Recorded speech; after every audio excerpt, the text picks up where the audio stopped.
All right, YouTube, how you doing? Welcome back to the channel. It is Sunday, August 11th. We have I want to say 13-game MLB slate to dive into in today's video. Like we always do, when we go through each and every one of these games, I'm going to give you my lean on the side. I'll give you my lean on the total. We'll talk about any other plays, like player props that we like in the game as well. But as always, keep an eye on the pinned comment of this video. That is where all of my final plays will live. And yesterday, final plays, call me a sports bettor. We go 3-3. We liked all of our plays. All of them had a chance, but you know what? We go 50-50 and lose some off the top. So tell me that isn't the most average night in sports betting ever. We did have to sweat a couple of these out, like the Royals team total. That didn't look all that great. And then even the Mets and Mariners the first five under, the Nerfy got creamed. It was 3-0 in the first inning, right? So that under 4.5 in the first five, I was kind of like, sketch me out just a little bit there. But nonetheless, a 3-3 night. Not going to cry about it, but also not going to celebrate it whatsoever. What we can celebrate, and man, do I mean celebrate, Angry Tater's ride of the day yesterday. A plus 500 and beyond 4-leg money line parlay, and a lot of these were sweats too, to be completely honest. Padres, sweat. Royals, sweat. Cubs, low scoring, not really a sweat. Orioles, kind of in that same boat, but man, oh man, you know what? One more cha-ching for a plus, I think 508 play is what we got it at, right? For Angry Tater, who has been on fire in the comments. Shout out to you, my man. We got AT with a big old play. So let's get a shout out to Angry Tater in the comments, guys, because a plus 508 ride of the day yesterday. Let's go. If you guys don't know what the ride of the day is, it is simple. Just use that hashtag ride of the day or ROTD in the comments. I jump on board with whichever ride of the day comment gets the most likes. If you win, we continue to ride with your plays for the next day. So Angry Tater, looking forward to seeing what you throw at us today. If you lose, you got to face the womp womp. We got to talk about it, and then we jump up over someone new. So get those hashtag ride of the days in there. Let's heat up just in case your time gets called. But yeah, shout out to Tater there. Let's go ahead and jump into today's slate. Make sure you guys are hitting that subscribe button, hitting that like button as well. Appreciate and love you guys. You guys know that. Let's jump into it. Let's rock and roll. We got Washington taking on the Angels. Gore on the mound for Washington, going up against Jack Kochanowicz. You guys know I can't pronounce my own name, so how can I pronounce Kochanowicz or whatever his name is? He is not all that great, obviously. He doesn't have the most sample size here. Mackenzie Gore does, and he's been struggling as well. And for whatever reason, I've been like trying to bet the Angels I did bet it actually in game one of this series, right? Yesterday I leaned that way, and it went to extra innings again, if I'm not mistaken. So this is a spot in which like these have been two teams that have been battling it out, obviously. And today you have the Angels at plus 135. Like maybe for whatever reason, that's the way I'm going to lean again today. I do think that they have the better offense in this spot, but you can easily say that, Washington has a pitching advantage and even a slight bullpen advantage from an ERA perspective. But when you actually look into the whip, it looks like the Angels actually may have a better spot here. Now, one concern, if you are on Washington, which again, looking at that minus 150 price tag immediately tells me like I'm not taking Washington at that price. But if you do want to get to Washington for whatever reason, you're going to look at Mackenzie Gore. He's going to throw 70% fastball, right? Well, the Angels, 24th last 30 days in terms of runs above average against that specific pitch per 100 fastballs thrown, so not very good. And then on the flip side, Kochanowicz is going to throw 82% sinkers. Washington doesn't hit the sinker very well, so it's like maybe those kind of cancel out. He does switch it up to the changeup, and Washington hits the changeup pretty well. But overall, to me, for plus 130 in a spot in which I think could be a toss-up, like both of these games have been so far, is going to be the lean. In terms of the total, I'd like to lean towards the over just because I don't think either one of these pitchers are all that great, but based on what we've seen so far in this series and just given the fact that neither one of these offenses are superb, I will lean towards the under because this could easily be a 5-4 game at maximum, and that would be a push, right? Like I don't see this getting into that 7-6 territory or anything like that. So keep an eye on the pin comment. The only thing that I'd probably end up rolling with myself would be the Angels money line, and even that's still kind of like a hold your breath type of a pick. But you know what? We tried to bet it once. We leaned it yesterday. Maybe, it's like the gif or the meme of the miner that's mining for diamonds. Then he stops right before he gets there. Maybe that's what it is. All right, Red Sox taking on Houston. So far, this series has been all Houston. Two competitive games, but even yesterday, the Red Sox, the 8th and the 9th inning is where it got competitive, right? So Houston definitely kind of dominated for the most of that. Spencer Spaghetti threw 7 innings. That's a righty against the Red Sox, a righty that isn't all that great, and he pitched pretty well. Today, looks like we have another righty on the mound for Houston, Hunter Brown, who, has definitely had his ups and downs recently, a lot more ups more recently than I guess he did at the beginning of the season, right? Going up against James Paxton, who, to me, I kind of like the idea of him pitching well against Houston today. A left-handed pitcher. They're middle of the pack last 30 days when it comes to the offensive stats. He's going to throw a lot of fastballs. They're kind of meh in that. He throws a lot of curveballs, 21st in runs above average. The problem being is, like, I don't know if I fully trust it, and he's terrible against righty bats. There's a couple righty bats in that lineup. Altuve, Bregman, Diaz, a lot of those guys are pretty decent, right? And kind of change the game with one swing, like we even saw yesterday with Bregman and Altuve. Jordan Alvarez is a lefty, but still. So to me, Paxton is a little bit of a risky play, but what I don't think is all that risky is maybe backing this Boston offense against a righty in Hunter Brown, who's going to throw a ton of fastballs. Boston's second in terms of runs above average per 100 fastballs thrown over the last 30 days. That was a tongue twister, but we kind of nailed it. They also hit the curveball kind of mediocre, knuckle curve mediocre, which are all going to be pitches that we could see. Hunter Brown throws like 8 pitches, so pretty much pick a pitch and he could throw it. I think he throws, we have our pitch mix up right here in our dashboard. Check it out. Fastball 32, cutter 15, sinker 14, slider, curve, knuckle curve, changeup. Like, he throws everything. The good thing is, other than these, obviously the curve and the knuckle curve and changeup, anything with a little bit of velocity, the Red Sox hit really, really well down here. So I do like the Red Sox chances today to win this game for plus money. I don't know how much I want to trust Paxton or that bullpen, so maybe we take a peek at Boston's team total over 4.5. See if we can get some decent money for that. Right now, the odds for that are sitting at -113.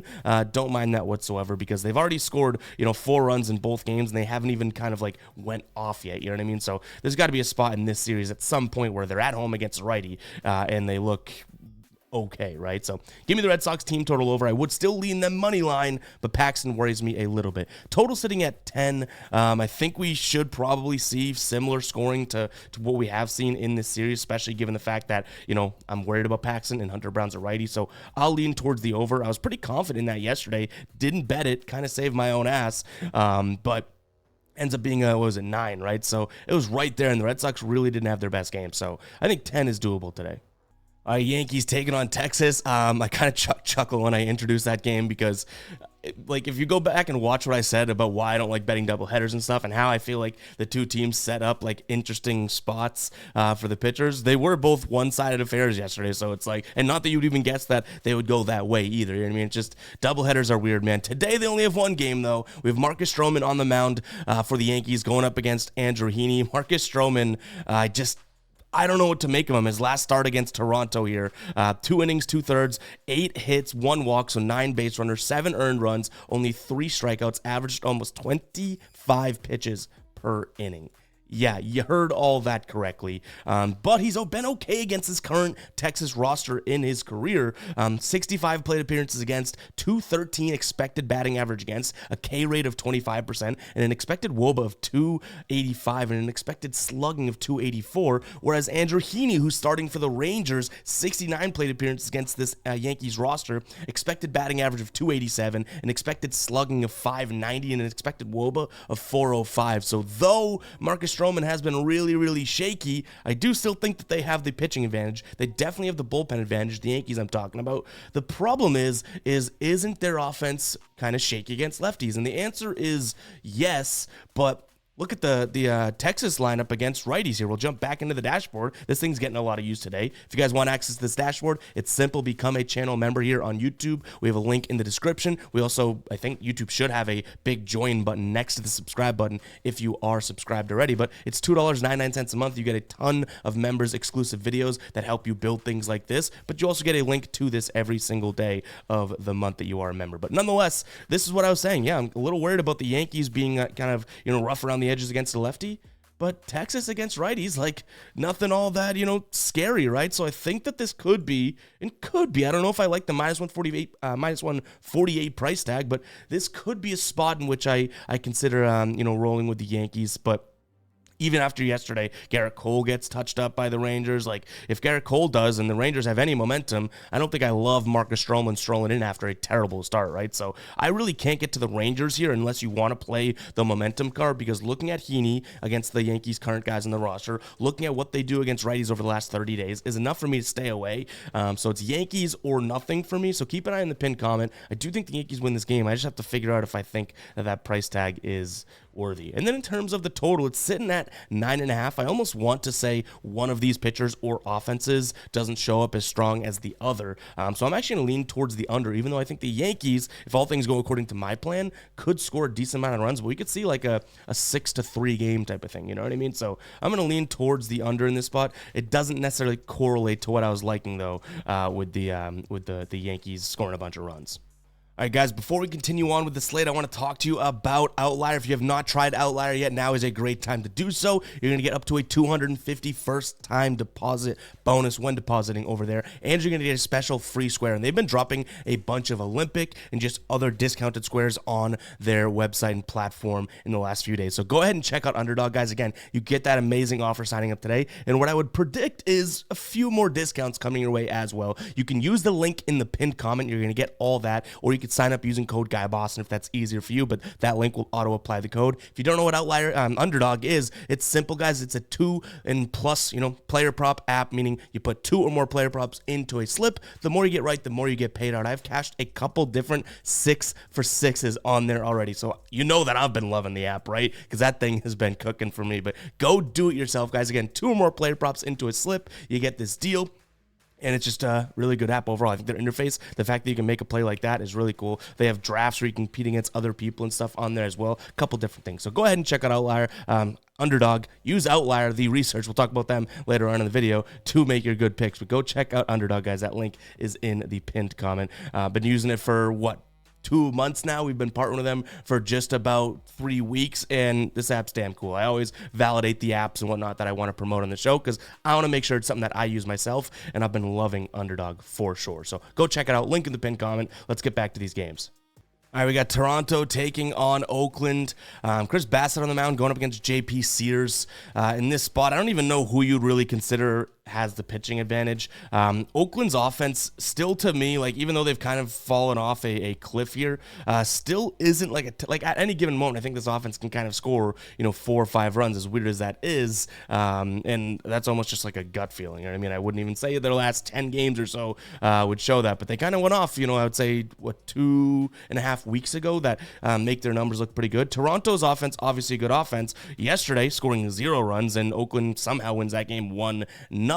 And I've been trying to bet Oakland this entire series, haven't really gotten there. To me, I don't think that these odds are as good as I'd want them to be. Like I said, Chris Bassett isn't the best, but I do think that, I'm a little bit afraid of JP Sears here. I'm still going to lean Oakland, but this would have to be like plus 145 for me to get to the Oakland side and trust an offense that I think has potential, or at least maybe what they've done more recently is less sample size than what they did 20 days ago. But overall, like I said, they've been kind of struggling as of late. So to trust that offense is a little bit scary. Decent bullpen, I will say that. And then one thing about Chris Bassett, he's terrible against lefties. Barely any lefties in this lineup here. You have Butler, Blade, and Toro is going to be a switch-hitting lefty day. That's all we have in that lineup for Oakland. So not even a pitcher that, lets up a lot of home runs and stuff and stuff to righties is going up. He's pretty good against righties. So I like Oakland. In terms of the total, I'll lean towards the over because we saw a 1-0 game yesterday. I think at some point we probably see some more runs scored today. But let's go ahead and jump into a player prop. And now we can go ahead and talk about Outlier here. Guys, if you don't know what Outlier is, it is my favorite player prop research tool. So you marry this one with any of the DFS player prop apps out there like Underdog, and you will be cooking with gas. In fact, Underdog is built into this as well. You can see these sports books up here. I don't have it selected because I just have the normal sports books, but right here you can see all their lines and hit rates and stuff like that. But one we're looking at today is going to be Lawrence Butler. He is a lefty, okay? I just said that, Bassett stinks against lefties, but for getting plus money on this under 1.5 hits, runs, and RBIs for a guy that has hit the under here in 63% of games, he's only had one little streak of going off, and then against right-handed pitchers, 63 on the road against right-handed pitchers, 68% of games. I like his spot. He bats 235 against righties. His WRC plus drops as well. The one thing that I just said, Chris Bassett definitely struggles against lefties, which he is a lefty, but he's going to throw a sinker 41% of the time. It's the big chunk right here, right? Butler's WOBA is 186 against sinkers, so 40% of the time he's going to get that pitch, and he should struggle with it. The other pitches here, he does hit fairly well. The slider, not so much, but we're only getting 11% of that. That sinker is going to be the big one. And then even looking at the heat map, Chris Bassett likes to throw that sinker kind of outside and up, right? Well, we don't even have any data for Butler batting a right-handed pitcher throwing the sinker out there. And even if he does stick to the outside, he's only batting .250 against it. So I do think that we have a good spot for Lawrence Butler here. And by the way, guys, like I said, if you want to check out Outlier, I'll have a link in the pinned comment as well. The pinned comment will have the Underdog sign-up link as well as the Outlier sign-up link. That Outlier does not have a code. It's just the link. You're going to get 7 days free. It's an absolute no-brainer, and that's just a portion, a pie slice of what you can do in that app. I absolutely love it. One really cool thing is you can literally bet right from that app. It'll open up the browser or the app on your phone and find that player prop and throw it in your bet slip so you don't have to go digging for it. Pretty damn cool. Go check out Outlier. 7 days free with the link in the pinned comment. But like I said, Oakland and probably, I guess, lean towards the over. But that player prop actually has a chance of being a final play. So does Oakland. But again, I wanted like plus 140-ish, plus 145 odds. All right, Miami taking on San Diego. This is kind of an interesting one because I'm not going to lie. I would have thought that the odds would be even crazier. Now, they are, crazy. I don't think that you can really rationalize a minus 200 for San Diego, but you can get them first 5 run line for only minus 130 right now, which I think is definitely value. Those odds right now, first 5 run line over on Caesar. So getting that could be good because I think the San Diego team is far better. We even saw them come from behind. They were winning and then had to come back from behind and win it yesterday. It's Max Meyer on the mound for Miami going up against Dylan Cease. So to me, this one seems self-explanatory. Give me Dylan Cease. The only reason that I could think this could be a spot for Miami with the price tag they have is that they're actually sneaky a good team at hitting the slider, which we should know. Dylan Cease throws the slider more than any other pitch. And if he's off, then Miami could tag him up. But to me, it's like Dylan Cease, and his track record, as of late, has been pretty damn good. So I'll trust him. He goes, no hitter into 2 scoreless innings, then he gets rained out type of thing. But to me, I trust him in this spot. So yeah, and over, I mean, it's a small sample size, but just to add sort of, gas to the fire here, Dylan Cease, 21 plate appearances against the current guys on this Miami roster, 27% K rate, an average against of 111, expected batting average against of 138, an expected slugging of 218, and an expected WOBA of 229. So yeah, if I'm big on Dylan Cease, there you go. That's why. The total sitting at 7.5. I would like a Miami Marlins team total under or full game under as well, but I do think that, riding with that Padres first 5 run line could be the move here in this spot. The only thing that concerns me, I guess, is the fact that are we just going to say that San Diego's going to go out there and sweep them, which I don't really mind Miami getting swept, right? And San Diego did just sweep who they play? Whoever they played right before Miami, they swept as well. So do they go and do 2 sweeps in a row? If you're kind of believer into that and that trend type of thing, then maybe that's why you stay off of it, because that's pretty tough to do. But overall, it's Miami and Dylan Cease. Enough said, right? All right, I need to know. So, I had a few drinks a couple weeks ago and I went on a website and bought a bunch of t-shirts, this being one of them. Is this a good t-shirt or is this a terrible t-shirt? I kind of love it, but I might like it because it's so weird. But the White Men Can't Jump poster of the movie on a t-shirt, like I said, maybe it was drinks induced, but is it a good shirt? Is it a bad shirt? I need to know in the comments. I think it's kind of fire, but I can see why someone's like, that's pretty dweeby. But you know what? Hey, we bought it, now we have it, and I'm rocking it. All right, we got Tampa Bay taking on Baltimore. Right now, Tampa Bay sitting as minus 110 at home. Albert Suarez on the mound, Jeffrey Springs. Albert Suarez for Baltimore, Jeffrey Springs for Tampa Bay. Still, I would kind of keep going with my mantra until I feel like I'm totally off base with it. As long as it's a righty on the mound, I don't mind fading Tampa Bay. And maybe Baltimore's offense is back, right? Last 10 games here, they have a couple duds, but they have some good games. 10 runs scored, 3 and then 4, not all that great.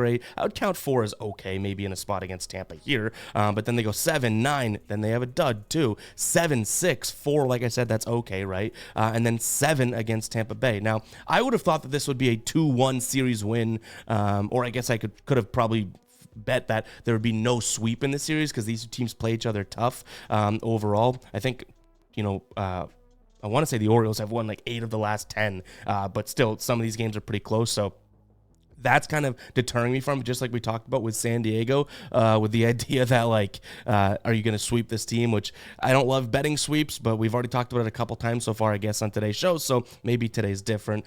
Give me Baltimore minus 110. I think you're getting the far better offense.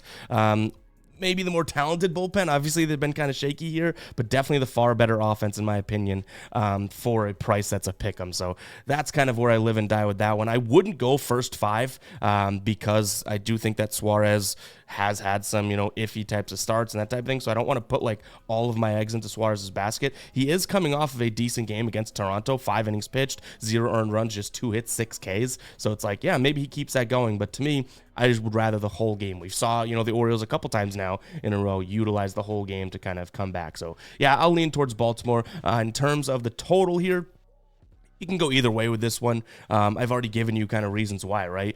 Baltimore's good offense, but I don't think Tampa Bay is going to hit a righty all that well and that type of thing. So maybe it's just another Baltimore team total overlean for us. Like I said, I'm really fading the Rays against righties. Even though they've had some good games against righties, it's like I like them against lefties and then don't want to touch them against righties in a sense. Milwaukee taking on Cincinnati. Yesterday's game was 1-0. Milwaukee ends up winning it. Both pitchers did their job, and I feel like my brain's scrambled eggs because what did I say? I was like, I love the under in this game, but because, there've been so many runs being scored from Milwaukee that I couldn't roll with it. And then we have a 1-0 game. So you know what? I missed it. At least, hopefully, some of you guys might have jumped on board and taken that, I guess. That's fine. But today we have Milwaukee. I don't know if we have a pitcher definitely ready to go. Colin Rea I've seen, but I've also seen TBD elsewhere. So we're going to say Colin Rea for now, right? Going up against Nick Lodolo. Nick Lodolo has kind of been good on the road and not so much at home. But Colin Rea has been good at home, not so much on the road. And if it is Rea pitching, I think you are still, even though it was 1-0 yesterday, still getting a hot Milwaukee lineup. And what do I keep telling you guys about Cincinnati? If it's a pitcher, I should say, that throws a lot of fastballs, then you can go ahead and back, Cincinnati till the cows come home, honestly. But look at Colin Rea's pitch mix down here. Sinker, slider, fastball, cutter, splitter. And the fastball's only 18.4%. And look at that, Cincinnati right there. Number 1 last 30 days and runs above average on the fastball. Well, you only need to get that 18% of the time. The sinker, the slider, right? 23 and 21st in terms of how they hit those pitches. So not exactly the best spot. Nick Lodolo is going to be pretty much all fastball here, all changeup and all sinker. Fastball, 10th best. Sinker, 7th best. Changeup, first in the league in the last 30 days. So I think this could be a decent spot for Milwaukee play at -1. The graphic says -120, but that's why I'm wondering who the starting pitcher is. This would probably be one where if we bet it, we're going to look to bet it for the listed pitcher because I'm only taking Milwaukee if Colin Rea is on the mound because that's how we guarantee that we're not going to get a ton of fastballs. So keep that in mind, guys. I like Milwaukee if Rea is on the mound, and we'll probably be betting it like I kind of walked you guys through how to do with the listed pitcher option. Right now, total is sitting at 8.5. I like the under again. I think Milwaukee go out there and score, 4 runs, but Lodolo has been pretty good too. So even if he suppresses them a little bit, maybe we have like a 4-3 game, 5-3 type of a game on our hands. And then we do have a player prop here that I want to jump into in this one for -145. So it's a little bit juicy here, right? We have Blake Perkins over 0.5 bases. He had 3 hits yesterday. Bases yesterday.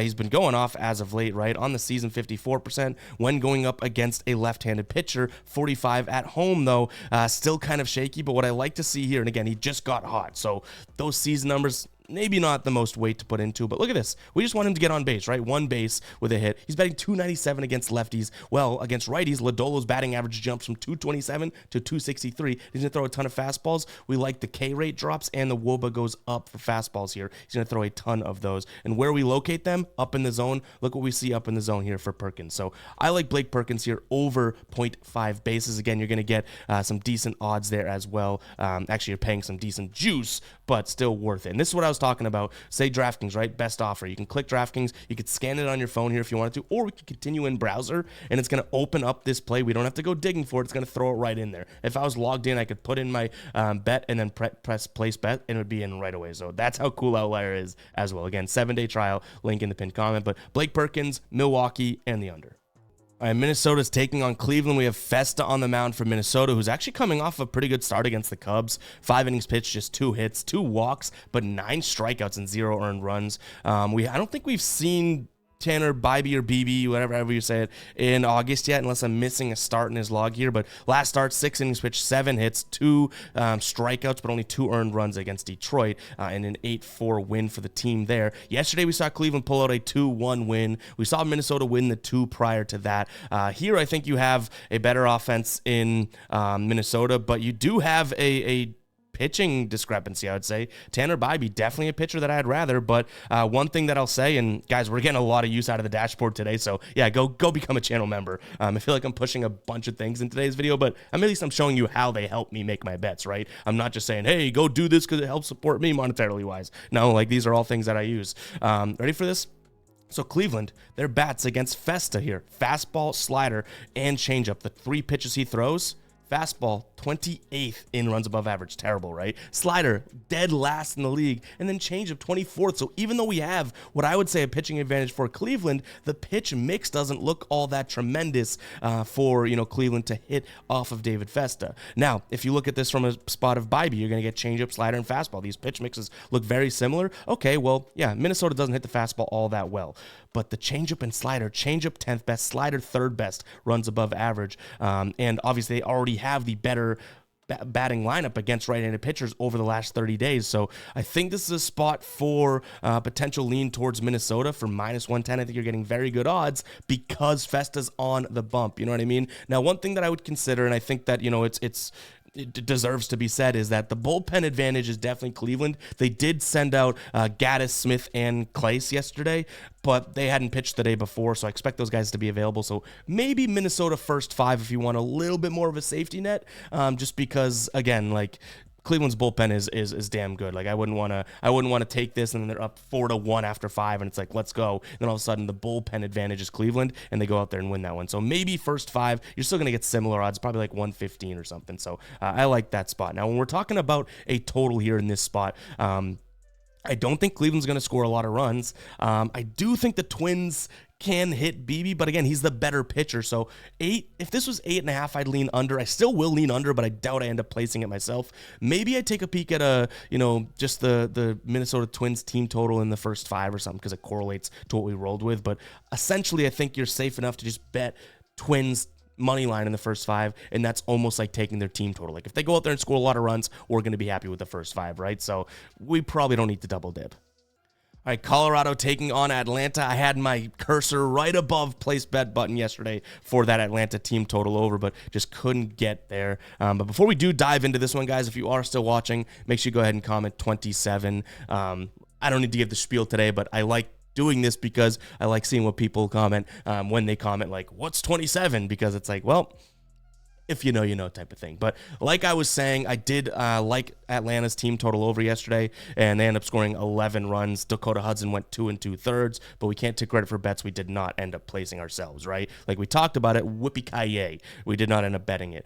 Spencer Schwellenbach's on the mound for Atlanta, going up against Kyle Freeland, who as weird as it is to say out loud, Kyle Freeland's been pretty decent recently at home. Actually, one of his better starts was on the road, but he's been okay at home, which is tough to do as a Colorado pitcher.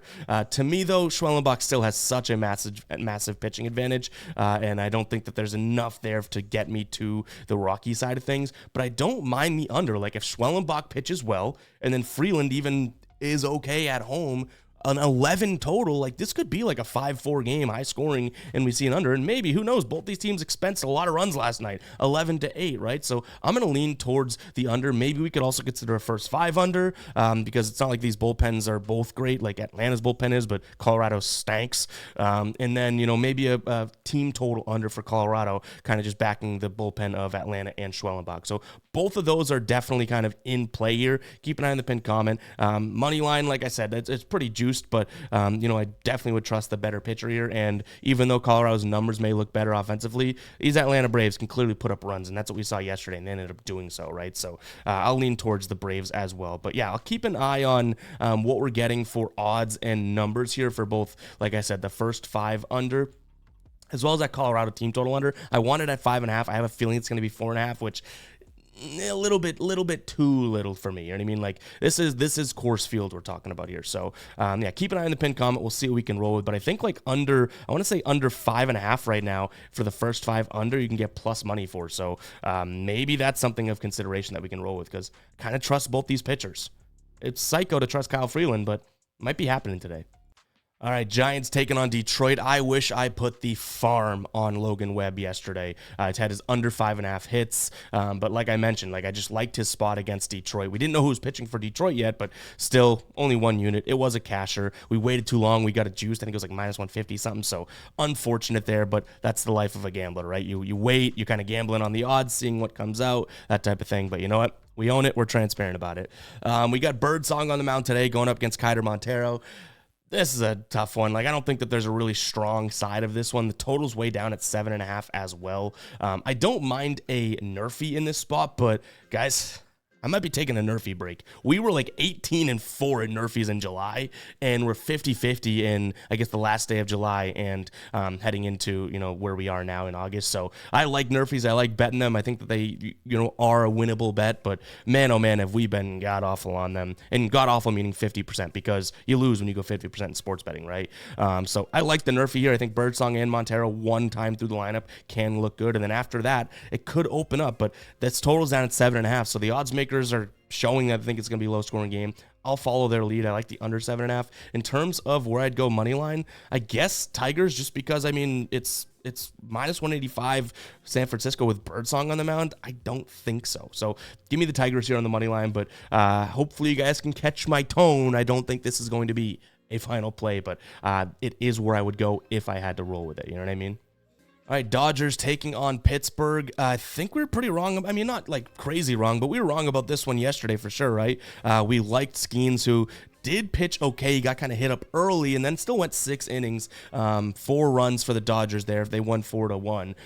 River Ryan didn't pitch all that well. Today, we do have I would say, massive pitching discrepancy. Tyler Glass now on the mound going up against Bailey Falter, but Bailey Falter is a lefty, and the Dodgers have actually struggled. If we look at their last 30-day stats here, 22nd in average, 23rd in WRC+, 23rd in K rate, and then their power numbers down here, not all that great either. So if you want to take a swing for the fences with the Dodgers today, with the Pirates today, yeah, go for it. I don't think it's worth it against Tyler Glass now. If there was any other pitcher on the mound, maybe you could consider it, but minus 270, even the books know. And I know people get all butthurt when I say, oh, the books know. It's like, these guys are profitable year in, year out. Like, the smallest of percent of us make money on sports betting. That's why I always say, make sure you're doing it for like entertainment first, and then definitely trying to win money also, but secondarily, because these guys setting a minus 270 line, they know the Dodgers have a massive advantage. We're not going to catch them with a plus 240 bet on the Pirates being like, oh, we see something they don't see. Can the Pirates win? Yeah, I just gave you kind of the reason why they would. The Dodgers don't score runs today, right?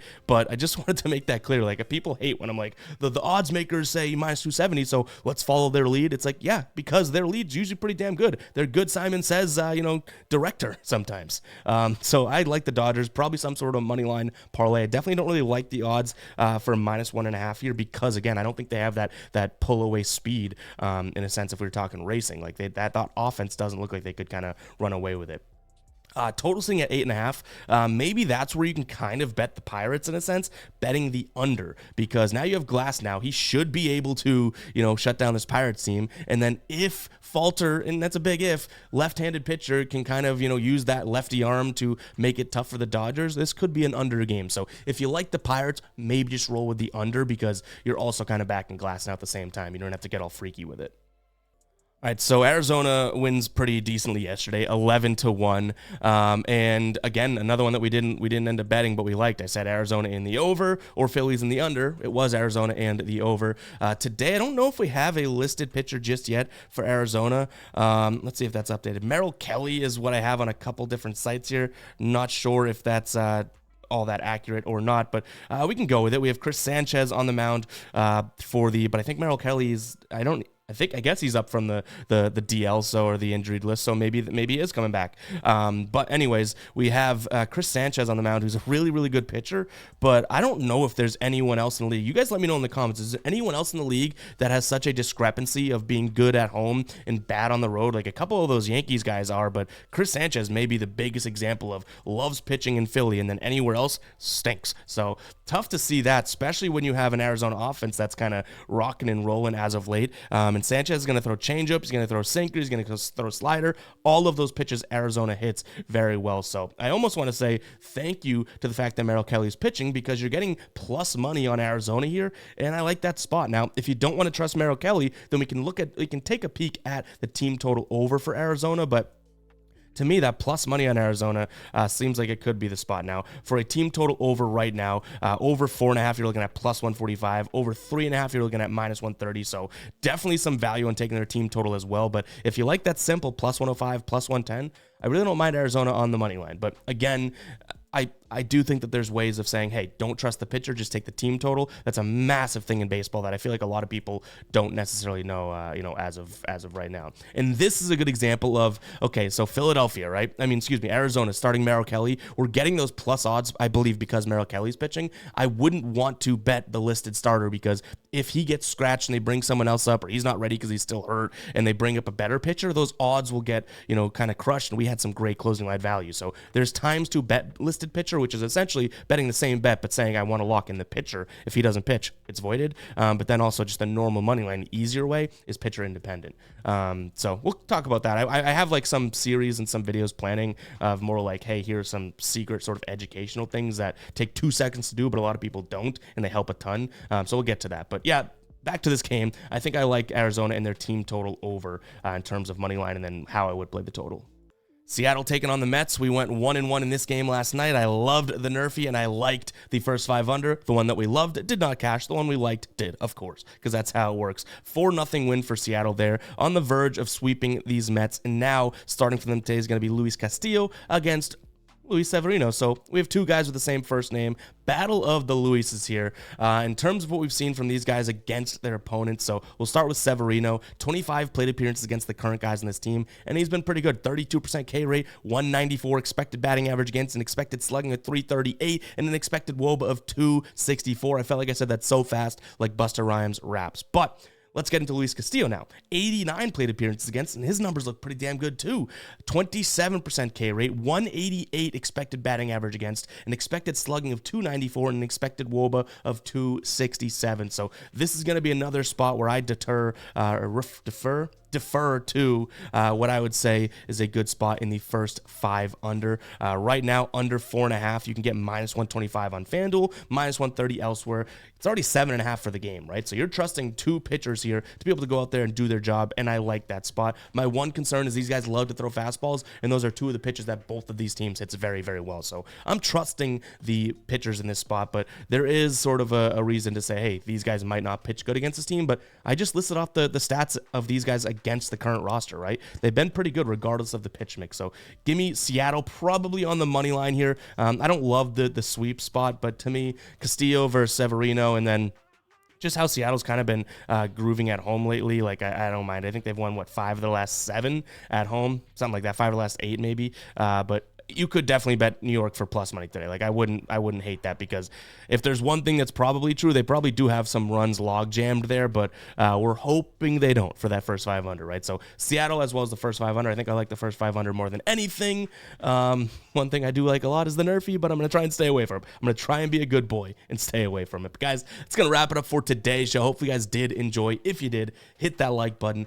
Hit that subscribe button. We got tons planned on the channel coming up. Obviously, we have Trey pumping out some great content with Olympic and WNBA and MLB Picks, right? And then we have Tassos doing his player props videos. But we got a lot more in the works here. So, looking forward to it. It's a lot of work, but you guys make this stuff so worth it. It's so crazy. So appreciate you, and appreciate you kicking me in the ass mentally every day to get up early, do the research, get these videos produced and edited and put out to you guys, because I wouldn't want to do any other thing right now. Like, this is awesome. So appreciate you guys. Catch you guys in the next one, all right? Peace out.